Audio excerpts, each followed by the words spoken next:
Okay, so now we're going to move to dice. So the question here is, we're going to roll two 6-sided dice, and what is the probability that the sum of the dice is 8? Now, the NA, we could do this as a tree diagram.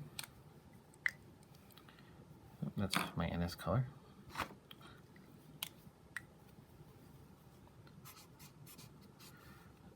So for the NA, what can we roll on the first die?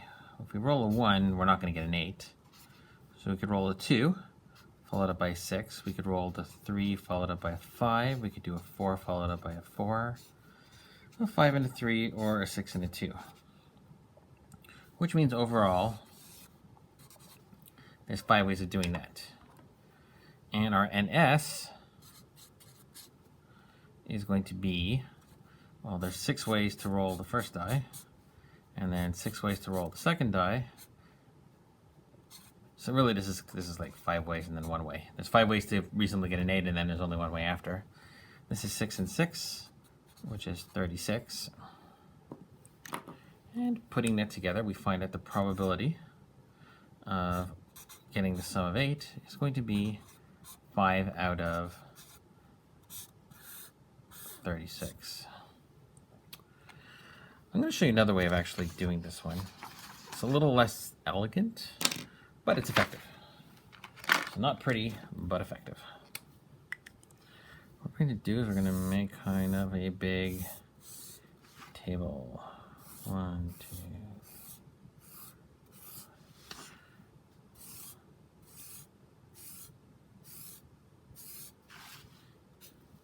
2. So, we have our 2 dice, and on the first die we could roll 1, 2, 3, 4, 5, or 6. On the second die we could roll 1, 2, 3, 4, 5, or 6. And then the sums, so if we roll a 1 and a 1, this adds up to 2. 2 and a 1 adds up to 3. Goes up to 3. Does that up to 4. Goes up to 5, 6. Lots of things add up to 7.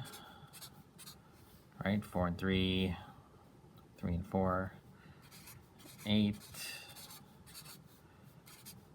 And you'd be surprised how often it might be valuable to just draw this table out. Didn't take me that long to do it, did it? So we want to know, so there's, first of all, we could see, this is where we could see pretty clearly that our NS is 36, because there's 6 by 6. So our NS is definitely 36. Now what we're looking for is we want to know the number of ways where the sum is 8. So where's the sum 8? Well, there, there, there, there, and there. 1, 2, 3, 4, 5. So it's just 5. And A is 5, and so the probability ends up being 5 over 36. And there we go. We'll say that table. We might use it for the next one. Okay, roll 2 dice. What's the probability that at least one of the cubes shows a 6? Another phrasing would be roll 2 dice. What's the probability of getting at least 1 6? So the NS is not exciting. The NS, of course, is just 36. The NA, so what can we roll? We could roll, well, we can roll anything for the first one. 4, 5, 6. If we roll a 1, we better roll a 6 the next time. If we roll a 2, we have to roll a 6. If we roll a 3, we have to roll a 6. If we roll a 4, we have to roll a 6. If we roll a 5, we have to roll a 6. If we roll a 6, though, it doesn't actually matter what we roll. So now we can roll a 1, 2, 3, 4, 5, or 6. And if we count, that's going to give us a total of 1, 2, 3, 4, 5, 6, 7, 8, 9, 10, 11. So NA is 11. Which means that the probability of getting at least 1 6 is 11 over 36. If I wanted to use this handy dandy table over there, so all of these have at least a 6, and all of these have a 6. So these have a 6, and those at least, all these have a 6, all of these have a 6. And if we go and we count it, it's going to be 1, 2, 3, 4, 5, 6, 7, 8, 9, 10, 11.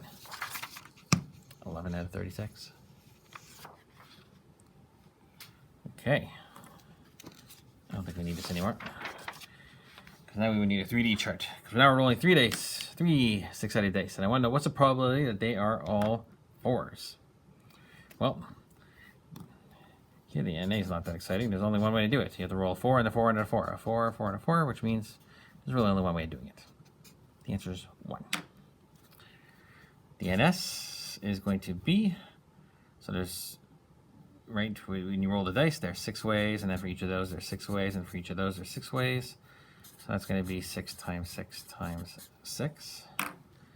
And putting it together, the probability of rolling all 4s is going to be 1 over 6 times 6 times 6, which would be 1 over 216. Okay. Roll 3 dice 6, so 3 six-sided dice. What's the probability they are all the same? That's not quite the same as this. So this one I said, what's the probability they're all 4s? So I wanted a specific number. Here I just want to know what's the probability they're all the same as each other. So what does that change? It doesn't change our NS. So our NS is still going to be 6 times 6 times 6. What's different here, though, is that we're going to have our NA is going to be different. Because now we actually have, we can roll a 1, 1, 1, or a 2, 2, 2, or a 3, 3, 3, or a 4, 4, 4. So there's going to be a total of 6 ways. Another way of looking at it, we could roll anything on the first die. So we could roll a 1, 2, 3, 4, 5, or 6 on the first die, but then we're kind of stuck for the other ones. So it's going to be 6 times 1 times 1. Either way, there's now 6 ways of rolling the same number. There's still the 216 ways of doing that.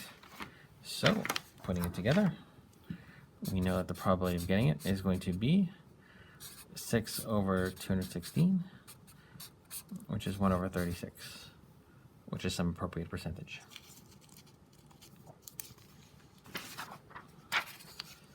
Okay, roll 3 six-sided dice again. What's the probability they all show a different number? Now, you might be tempted to think that we could just do 100% minus this, right? So this was 1 over 36. So 1 divided by 36 is, so this was 2.78%. So you might think that we could just do 100% minus that, because if they're not all the same, then they're all different, right? No, they're not. There's a third option. What's the third option? The third option is that you could have 2 the same and 1 different. So that would not be all the same, but it would also not be all different. So these are not actually opposites of each other. So for number 13, we want to have a different number. So the NS, not exciting. It's still going to be the 6 times 6 times 6, which is 216.